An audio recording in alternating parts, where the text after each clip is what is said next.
So my name is Celeste Frazier, and I am actually the local coordinator for Lincoln County. And I'm from Lincoln County, born and raised there. He says Yes, right outside of Charlotte. Who's I'm that? from I'm Greensboro, Patrice from Greensboro. Oh, okay. I don't see your face, but I hear you. Okay. I'm trying to get it set up. I don't know nothing about Zoom like that. Okay. Well, as long as you can hear, I think you'll be okay. Okay.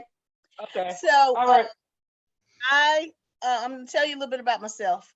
I am said I'm local coordinator for Lincoln County. I have been in that role for 28. This is my 28th year.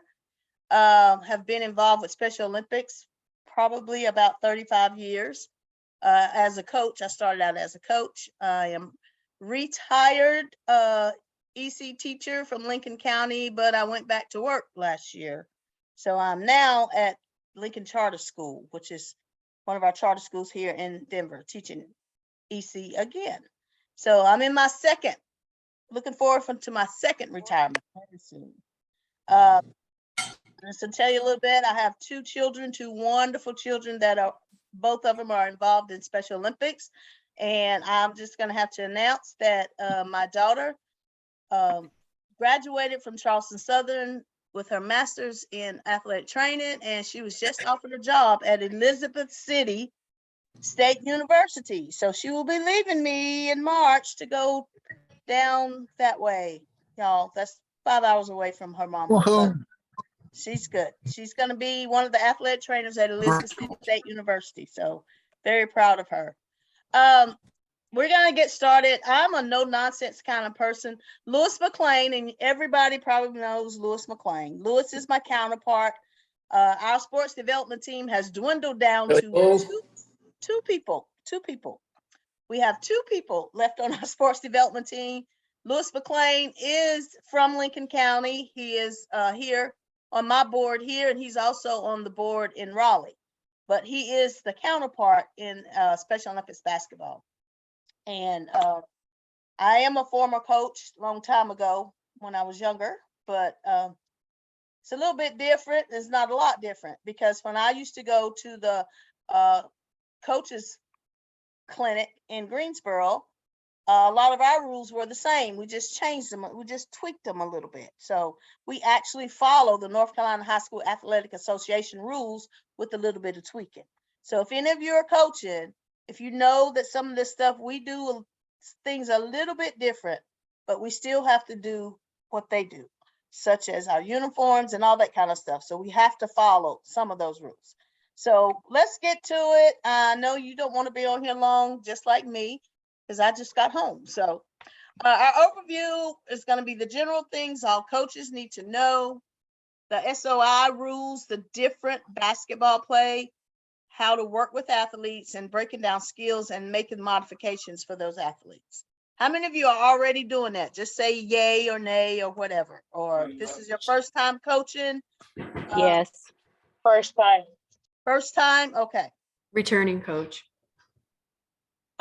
First time for me, but we've been working with them. Okay, that's good. So because First time sometimes coaching for me. first time, we got a lot of first timers on here. I volunteered a lot, but never coached. Okay. Well, if you've got the heart to be here, then you have the skills to coach, and I can tell you that, and that's just how it is.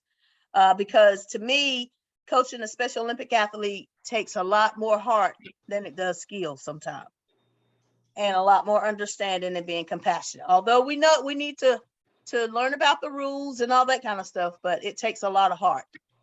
The amazing website of info, I guess you can go to Coach and Sport Resources.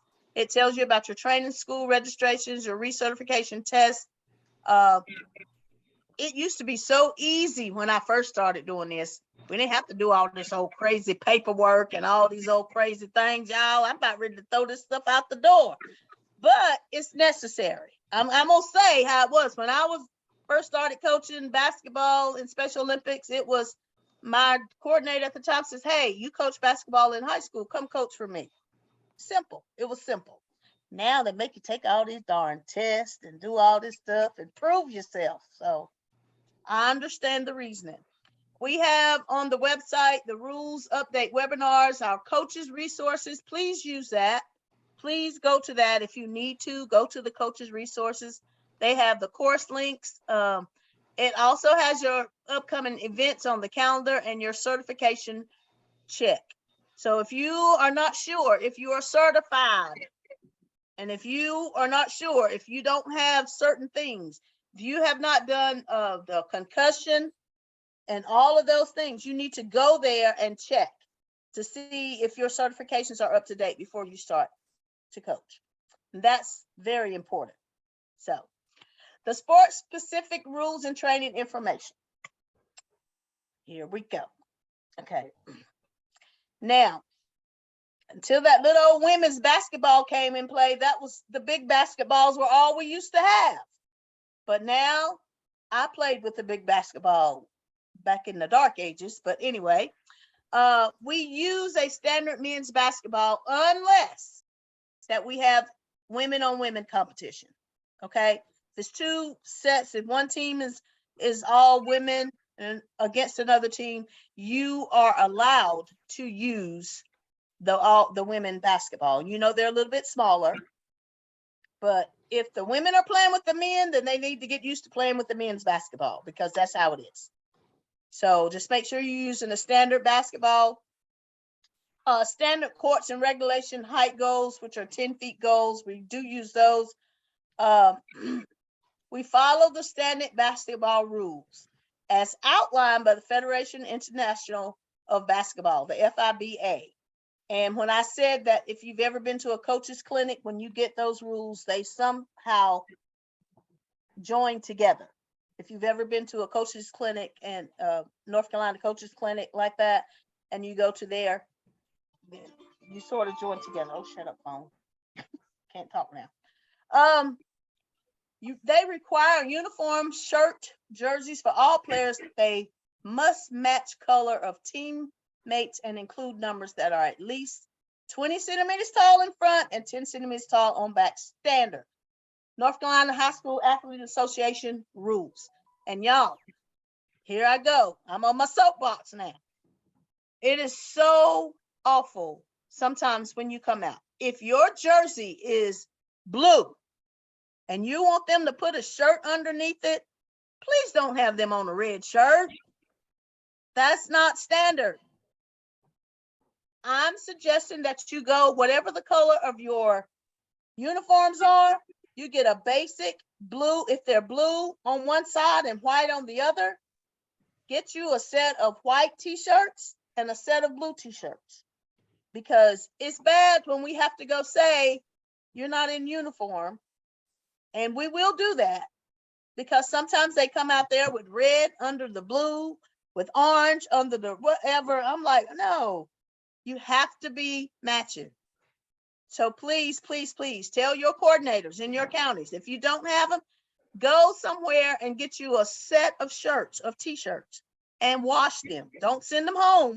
Keep them in your coach's bag so that you can do this. And you need to keep some extra ones anyway, just in case somebody gets blood on it, something like that. You have to change it. Okay, Janae. The levels of play, we have 5-on-5 traditional team competition, and that is just regular play, 5-on-5 competition. There are also different levels of the 5-on-5. You can Can I have ask a a question? 5-on. Yes, I'm sorry. Isn't there something about the shorts that they have to have in the uniforms? I thought when my son, he was supposed to play in the 2020 games, I thought they had to have like shorts with no pockets or something like that. There's nothing about shorts. As far as I know, if the shirts are, we do have some people that have to get alternative shorts on there. You Okay. know that they can't have emblems on them, like they can't come in there with a UNC emblem on their shorts or anything like Okay. that.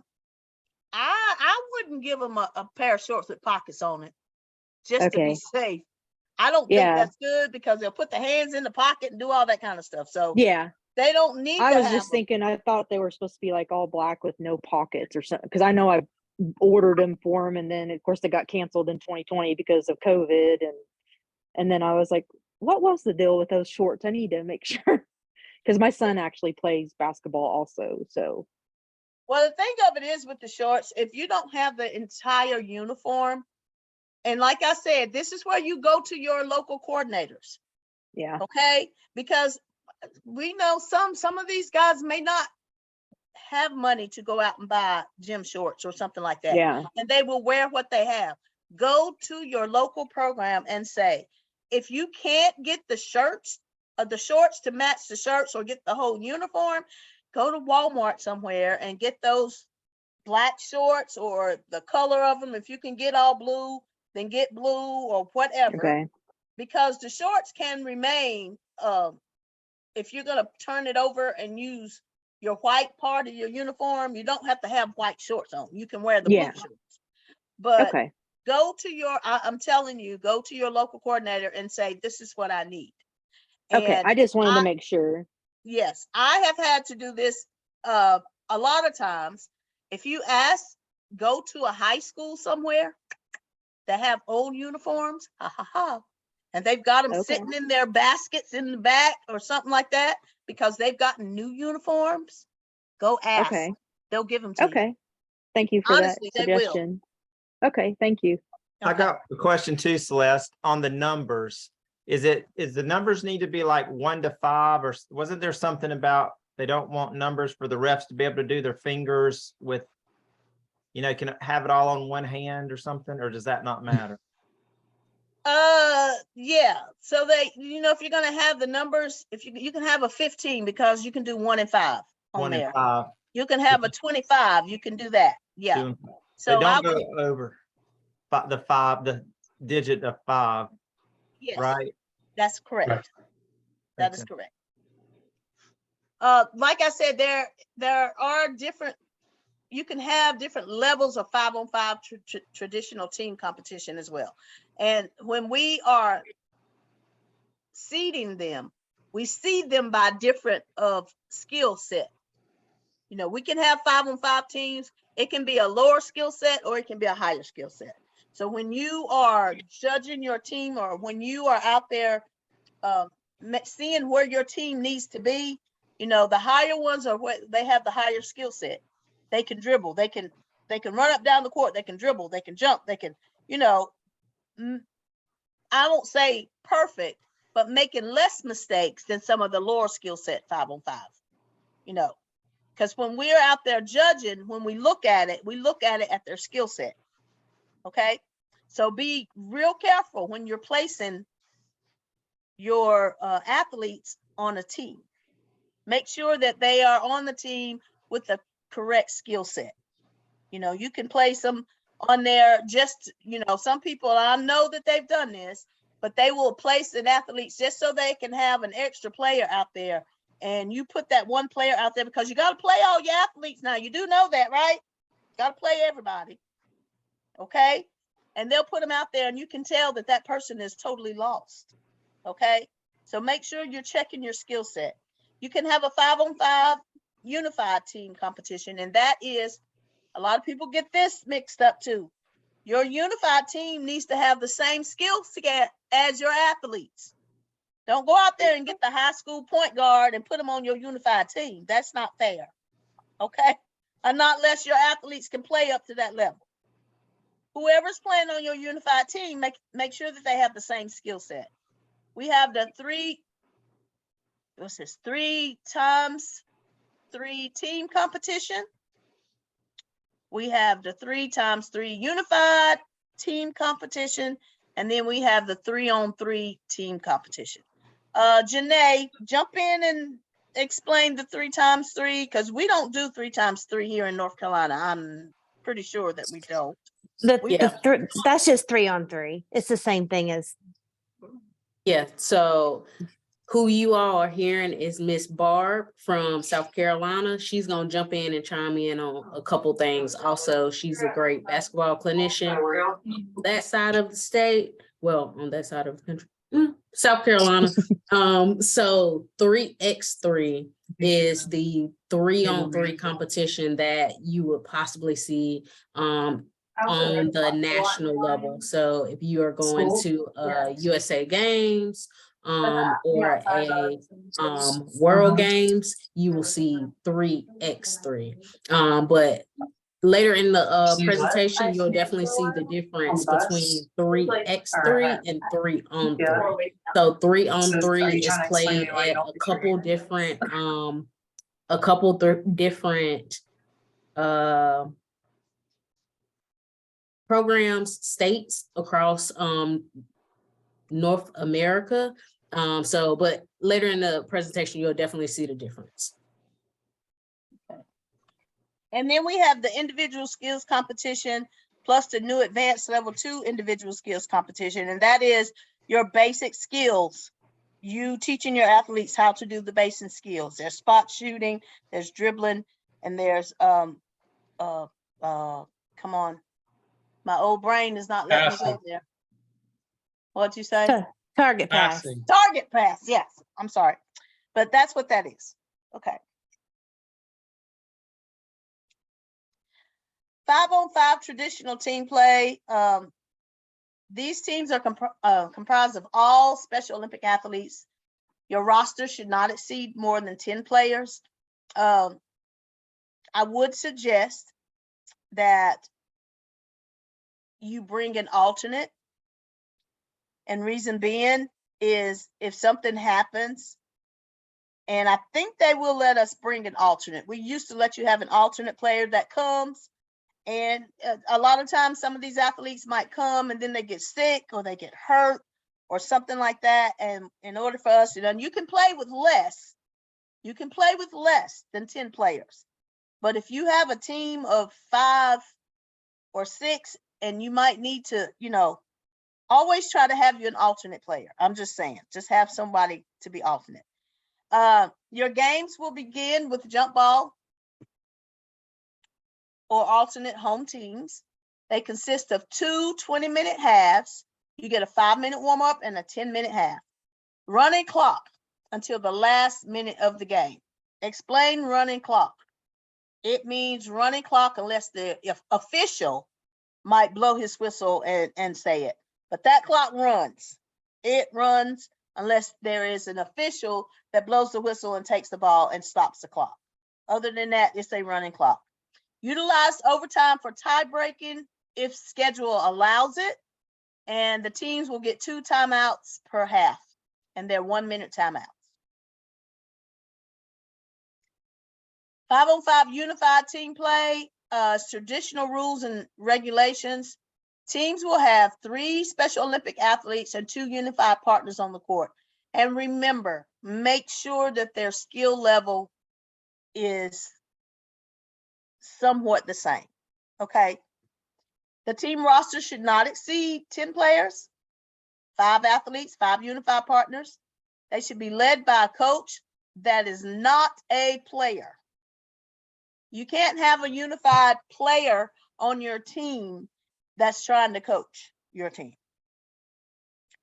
The coach provides the rosters to the score table with names, uniform numbers, and partner athlete designation. There will be sheets or paper at every table, and you're supposed to fill that out before the ball game and give it to the scores table so that they can get it in the book. And the coach can notify officials and or competition coordinator of player dominance. Okay.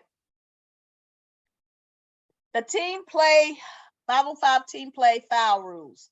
A personal foul is one that involves contact with an opponent.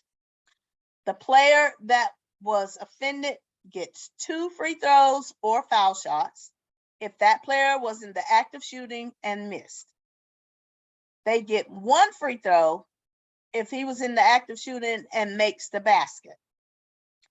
The player's team takes ball out of bounds at the spot of the foul, and if the player was not in the act of shooting. Doesn't this sound like regular basketball? It is. It really is. On the 7th foul and a half, the player who was fouled is allowed a 1-on-1 situation. And on the 10th foul, it has 2 shots. I don't think they have it on there, but we will call a flagrant foul if needed. If we see players out there getting too rough and we see some things that are going on, that will be called as well. Okay? And that will be at the official's discretion.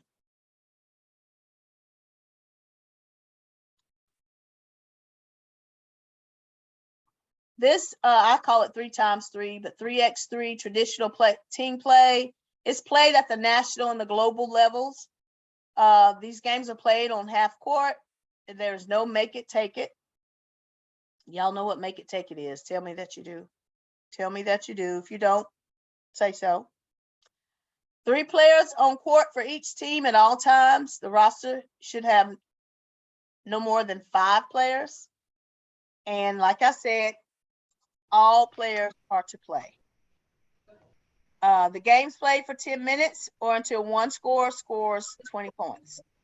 So it goes to 20. Officially, baskets could count as 1 point, except for those scored behind the arc. However, competition coordinator can make decision on this. We usually count as 2 points. So we do count 3-pointers in 3-on-3 if they make it where they're behind the arc. We don't count our points as 1 point. It would take us forever to get to 20 points sometimes, believe it or not. And we have a time limit. So let's go to the next. This is unified team play, 3x3. It's played at national and global levels. Same competition rules as the traditional 3-on-3. Teams consist of 2 Special Olympic athletes and 1 unified partner on court at a time. And the roster should not exceed 5 players. 2 may be unified partners.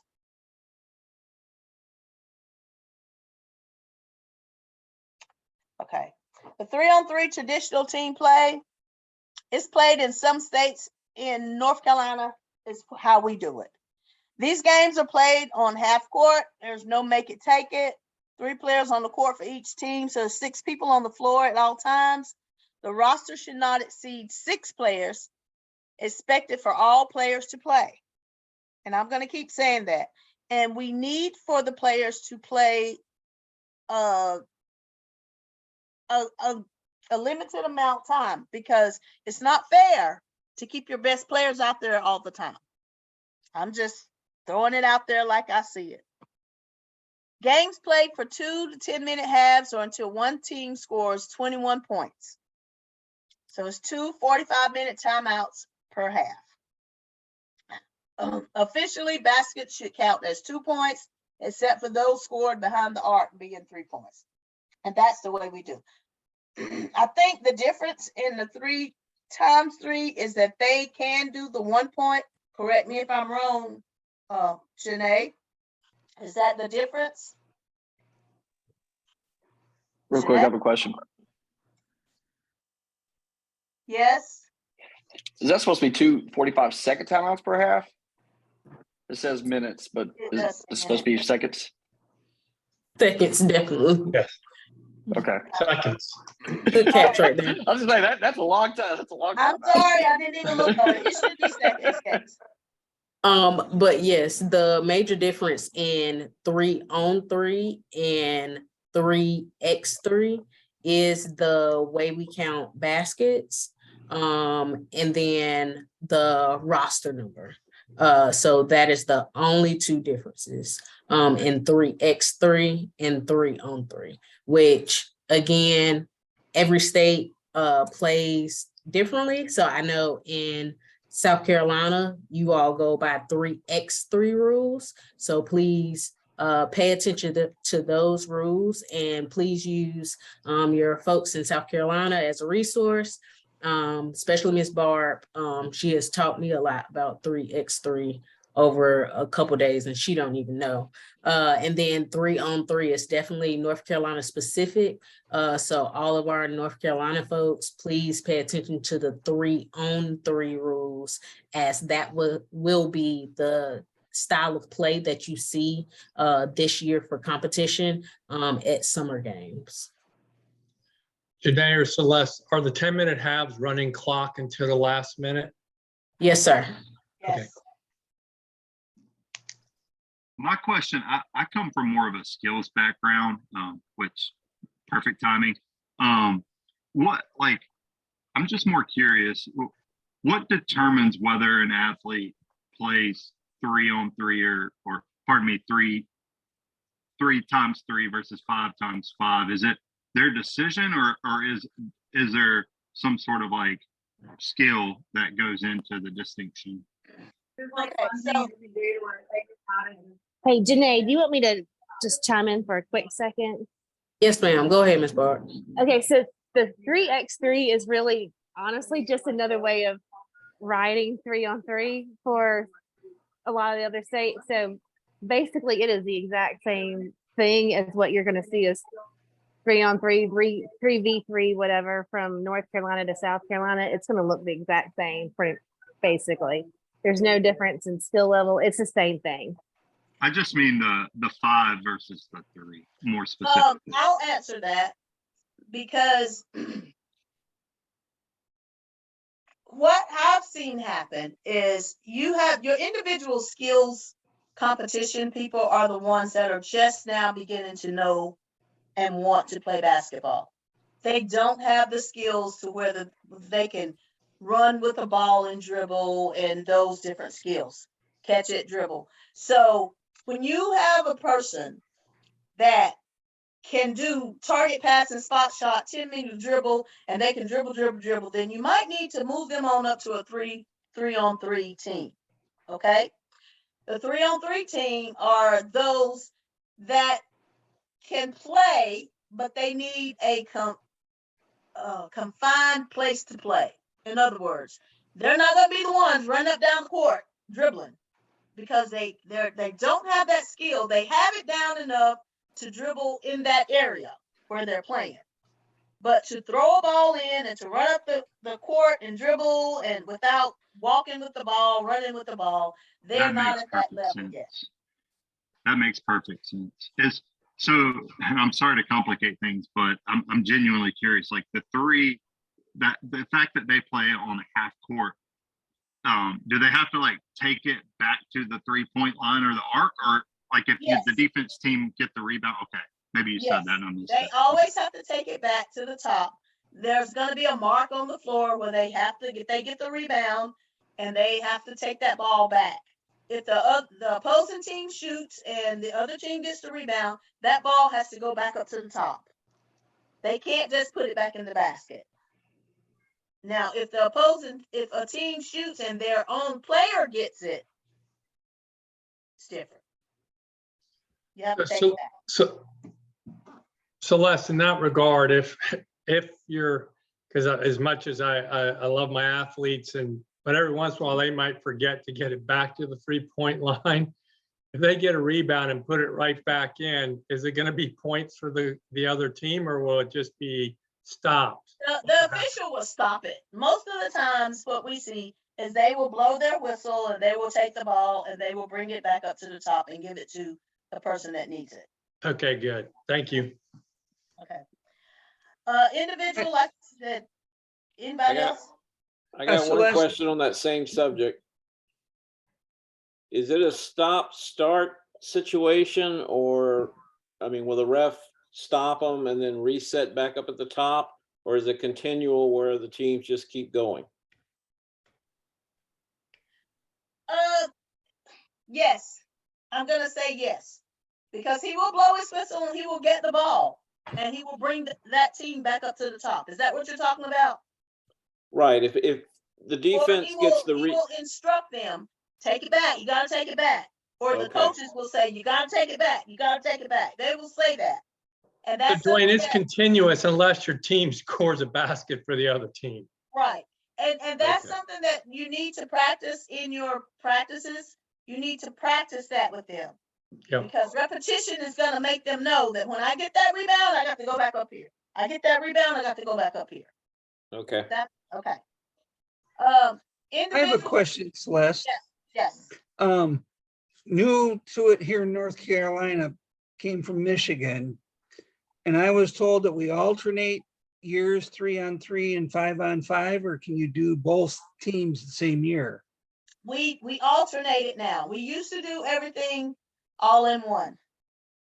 Okay. And we used to have 3-on-3 competition, 5-on-5 competition, and individual skills all in at the state competition together. Now they have changed it to where we alternate. 1 year we do 3-on-3, and you bring your 3-on-3 team.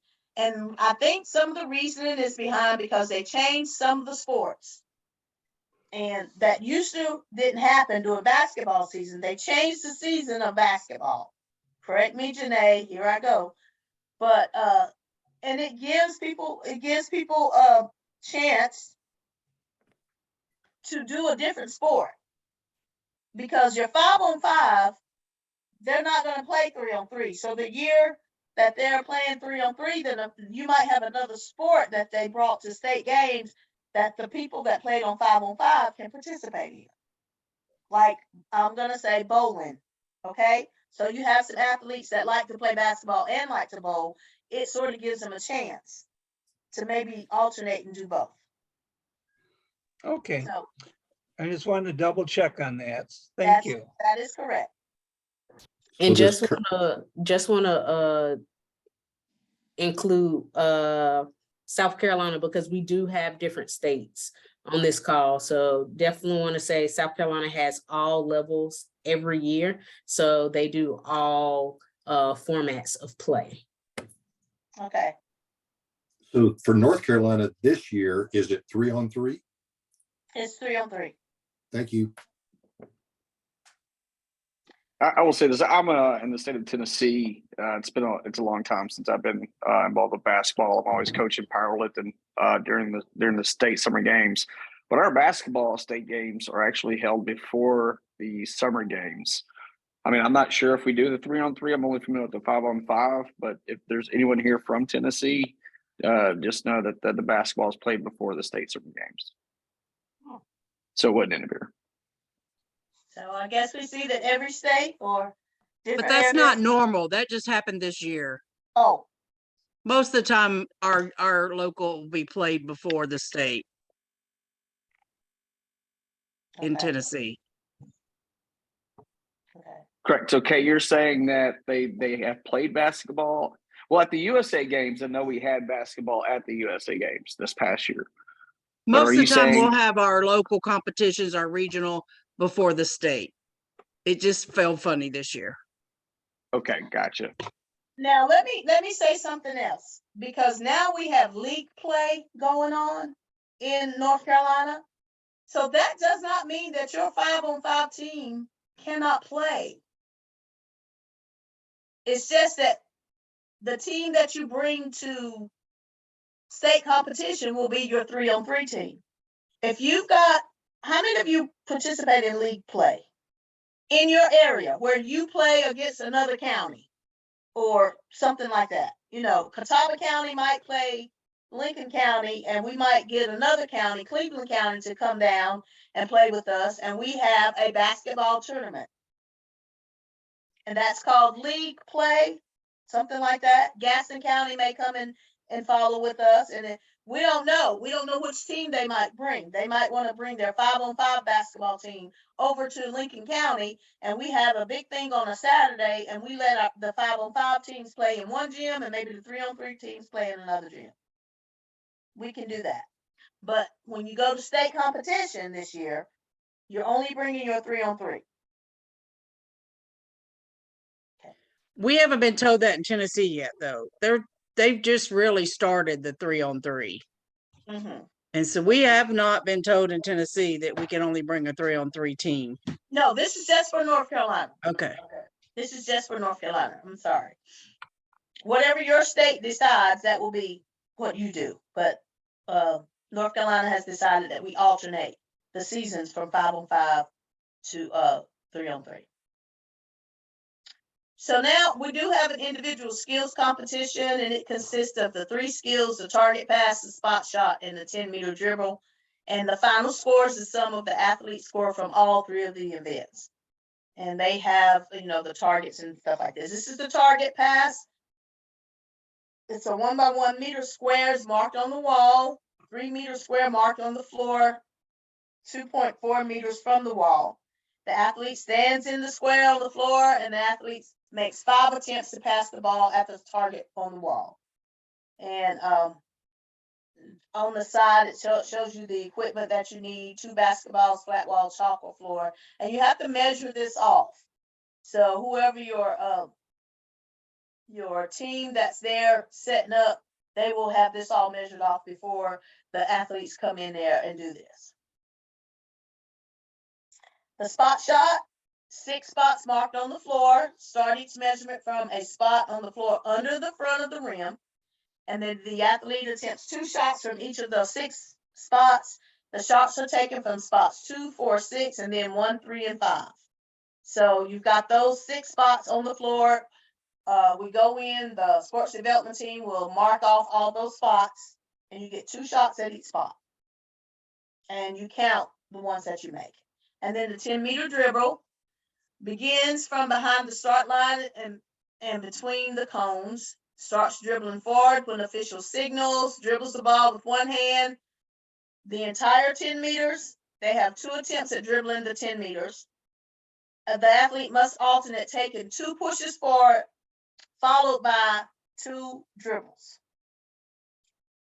The athlete must cross the finish line between the cones. If he loses control of the ball, the clock continues to run, and he can recover the ball. If the ball goes outside the 1.5 meter lane, the athlete can pick up the nearest backup ball and continue the event. So it's just it's learning how to dribble. And then there's a speed dribble. And this is the alternate for those people that are in wheelchairs or they have limited mobility. They can only use one hand, must either be standing or sitting in a wheelchair, starts and stops dribbling at the sound of the whistle. There's a 60-second limit. The objective is to dribble the ball as many times as possible during this period of time. So it's just sort of sitting there in the wheelchair, and then he doesn't have to be in a wheelchair. It could be someone that's on crutches, or you know what I'm saying, that has limited mobility, that can't run up and down or something, but they can stand there and dribble. And you see how many times you can dribble within a 60-second limit. They must stay in the designated circle while they're dribbling. And if the basketball rolls out of the circle, it may be handed back to the athlete who can continue to dribble. So it's just a spot dribbling.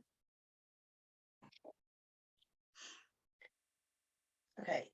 Here is the appropriate participants. If you look at this, the speed dribble, what we just said, non-ambulatory or have very limited mobility. And that's why I said it doesn't have to be a person in a wheelchair. It could be someone that's on crutches or however the mobility is that they can't do it. The individual skills, athletes who have very slow reactions are unable to dribble the ball more than 10 meters, do not move to catch or even a slow moving ball, and do not participate in an active manner. A traditional 3-on-3 or 5-on-5 basketball, these athletes possess good basic skills, a good understanding of the rules and basic tactics of the game, and the endurance. The unified sports, same thing, but are at a lower level skill than their unified partners. Okay? And when I said make sure the partners are somewhat level, because you don't put a high level unified partner on a 3-on-3 ball team. I think y'all know what I'm talking about. You do know, right? I've seen it happen in all my years that they'll come out and they'll have this unified ball team and this one fantastic player on the team, and the other people don't know what they're doing. That is not even play. You understand what I'm saying? The unified partner can be a little more advanced, but don't make him be so much more advanced that the other ones don't know what they're doing. And then the unified sports basketball, this is competitive model. It's the moderate to higher skilled athletes who possess good basic skills, a good understanding of the rules, and basic advanced tactics of the game and endurance. Athletes and unified partners should possess the similar skill levels. Okay? Similar levels. Okay. The components of an effective practice. What do you know that you have to do beginning of a practice? Always warm up. Always have a warm-up plan. Do not go into a practice not knowing what they're going to do. And it is best if you have it written down. Lewis McLean, who is my other counterpart, he runs our basketball practices, and he would come in with his playbook or whatever in his hand. And when he wasn't in the gym, they knew what spots they were supposed to be in. They knew it was warm-up time. They knew what was getting ready to happen. You know, put the balls up during warm-up. You should not even have the basketballs out during warm-up. Leave the balls in the cage until their warm-ups are finished. They need to stretch. That's where most injuries start, is when you bring them in the gym and they start playing and they haven't stretched, and then they get hurt. Review the previously learned skills. Okay? Go over a review of skills would be layups. Okay, that's a warm-up, and it's also a skill. So let's run some layups. Let's do a couple of defensive drills or something before you start with them. And then you start your new skills instruction. If you're going to teach them something new, or if you're going to teach them a play, because some of these, they can learn a play. Competition experiences, this is scrimmage game. You play them against each other, and then you do your cool down. And why is that important that you do a cool down? You got to let them stretch it out, let them cool down, let them get some water, and make sure you have your water breaks in there. Always, always, always. Give them water breaks. In your protective behaviors, when is it good to withhold water from an athlete? Somebody answer that for me. Never.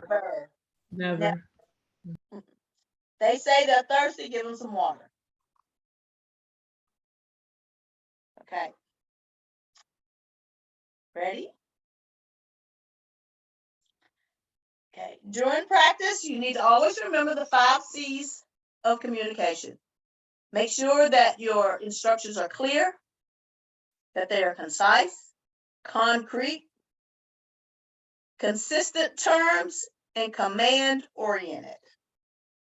Clear, concise, concrete, consistent, and command-oriented. That means that on your voice, on that command-oriented, when they say that you say something, they should know what they're supposed to be doing. Okay. The athlete characteristics and learning, no athlete is the same. And we all know that because no person is the same. We don't all have the same DNA or Dana or whatever Medea says. We don't all have the same Dana, okay? Knowing your athlete is just as important as knowing your sport. You can look at it. If you have, we have an athlete here in Lincoln County, and he has a seizure disorder. And there's a certain look that he gets on his face. Or if his face is beet red, you better know it's time for him to sit down somewhere, because guess what he's getting ready to happen? He's getting ready to hit the floor.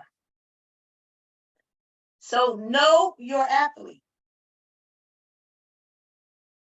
You've got to, you should be able to just look at them and tell there's something not right, and act accordingly. Okay? Let them sit down.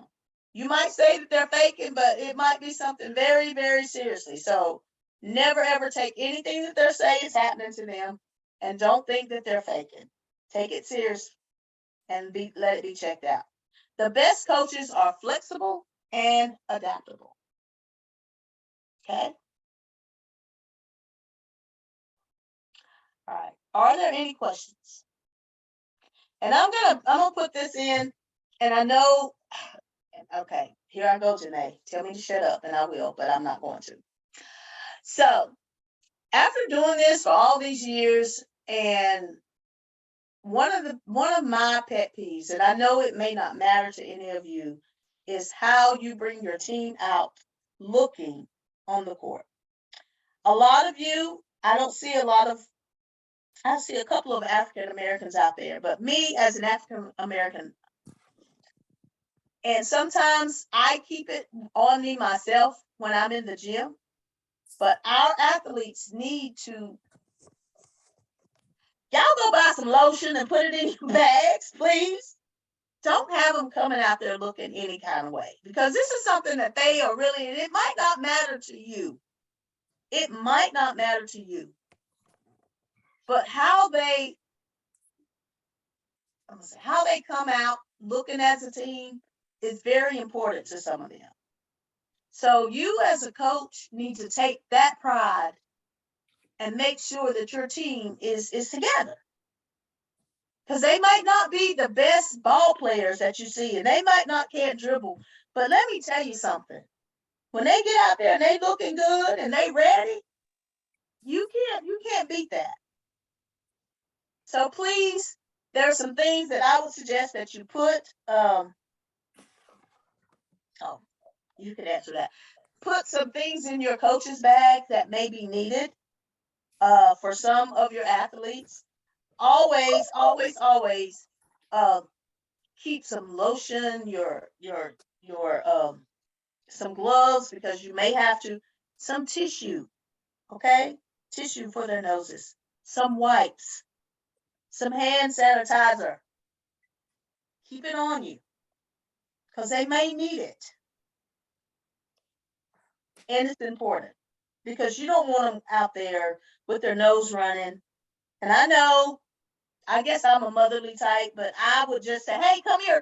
And I'm just so used to it. Put your glove on and or either give it to them and tell them to go. And some of your athletes may need those skills. Some of them may need those skills. Okay? Some of them may need those skills. They may need those everyday life skills that they don't really have a full grip on. You're their life coach when you have them out there on that court. You are their life coach. And I know you said, I didn't sign up for this, but yes, you did. You did. When you said you wanted to be a coach of a Special Olympic athlete, you signed up for it. So, are there any questions? Comments? Complaints? Okay, I'm new to basketball. The make it and take it, does that just mean when the one team scores, the other team takes it back? Is that what you're saying, or what? I don't know what make it take it is that you were referring to. I work with Kay. I can answer her question. Okay. Okay, answer it. I'm the volleyball coach. Kay, with make it take it means if you make the basket, you get the ball back. That's what make it take it means. So when you're playing backyard basketball, and it's like you versus some buddies, make it take it is if I make the shot, I get the ball back. Okay, and we it's don't do mine that. until you get Okay. it. We don't do that. No. All right. No. I had no idea. Thank you. Hi, Celeste. This is Steve at Greensboro. Good job. Number one. Number two, I've coached basketball before, but now first time at Special Olympics, and I think I'm going to need some guidance on those players that want to play 3-on-3, but their skill set is borderline, and how to discern between the two. Because I get the impression they can't do both. It's one or the other for the season. And can you give some guidance on that? You're right. If they play 3-on-3, and this is something that you can have our clinicians to do when they come up to do you can call me or Lewis and we can come up, and there's certain things that we look for in a player that might be able to play 5-on-5, and we will give you that. Now, here it is. We had a player a couple of years ago that played 3-on-3, was knew the game, had the skill, could dribble, could run up down the court, but he had a heart condition. And so we got questions on why is he playing 3-on-3 basketball? The reason was he had a medical condition that kept him from running up and down the court with that basketball. I see. You understand what I'm saying?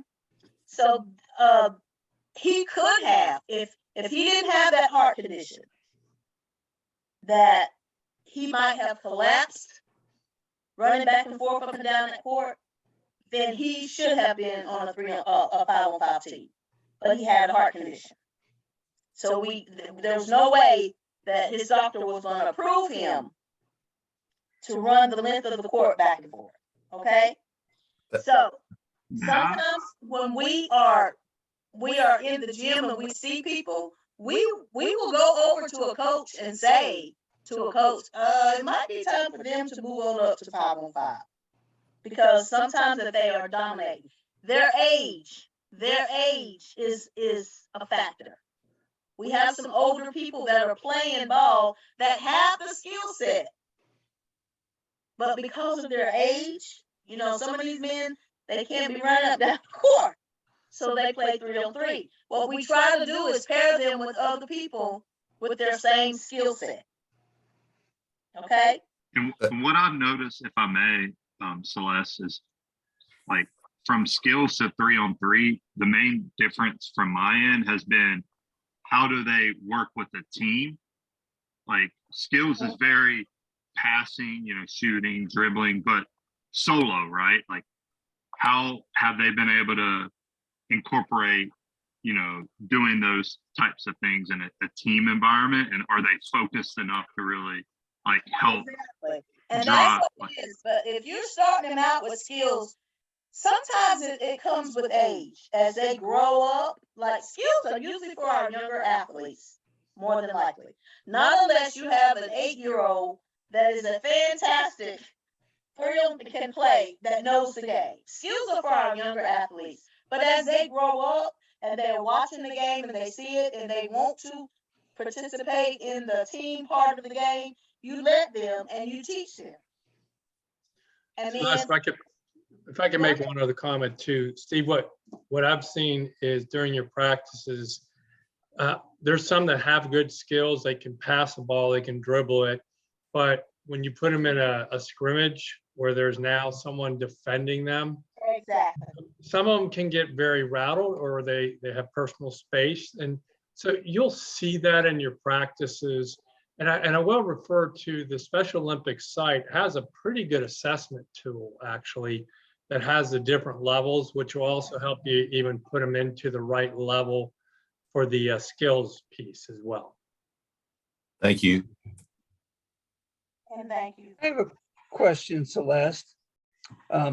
My son plays, he's a Special Olympic athlete. He has the skills for 5-on-5, but it's 3-on-3 this year. He's probably going to be a top 3-on-3. Would he get possibly disqualified? Because he's played 5-on-5 for 5-6 years. Oh, well, if he's already played 5-on-5, he's not supposed to go back down unless there's a reason. Well, we came from Michigan. Oh. And we didn't have 3-on-3 and 5-on-5. It was all 5-on-5. So you came from Michigan and you wanted to play this year. So what you're going to have to do is the coach is going to have to, once he gets up to the 5-on-5 level, then he'll have to stay, not unless something else comes. So I do understand where you're coming from. If he's been playing that, or either he's going to have to wait until the 5-on-5 season comes around. Okay, so I'm his coach. That's new to me. I mean, so you're saying that if you had a 5-on-5 team last year, those people should not play in the 3-on-3 this year? Absolutely, absolutely. That's what we're saying.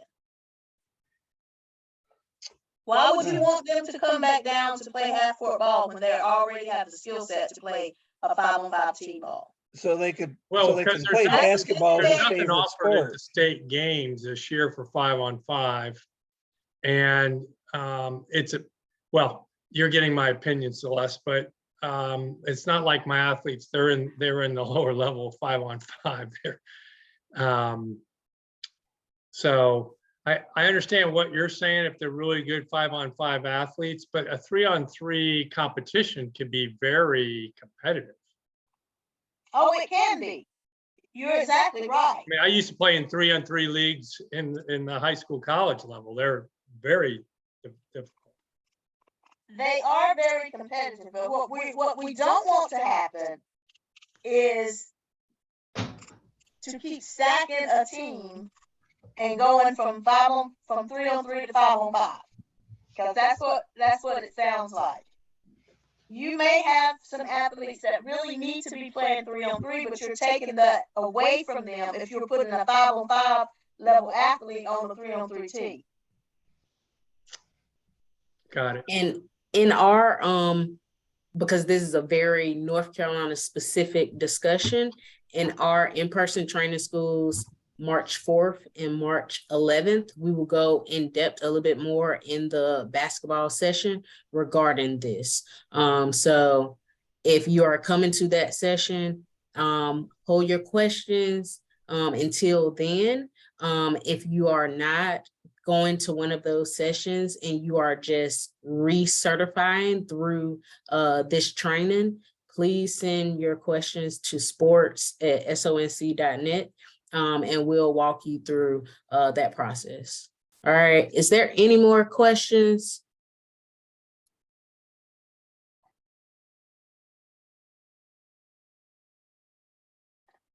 Well, if there are not any questions, I just want to say thank you for listening to me rattle on and on and on. And I just hope that you have a very successful season. And I just want to thank each and every one of you. Special Olympics is very near and dear to my heart.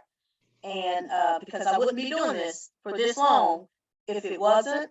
And just know that these athletes appreciate you and the families appreciate you for taking your time out to spend with them and to teach them. And I'm going to call it life skills because that's what we're doing. So thank you so very much. And I hope to see you around. Thank you. Thank you both. Thank you very Thank much. Okay, thank you very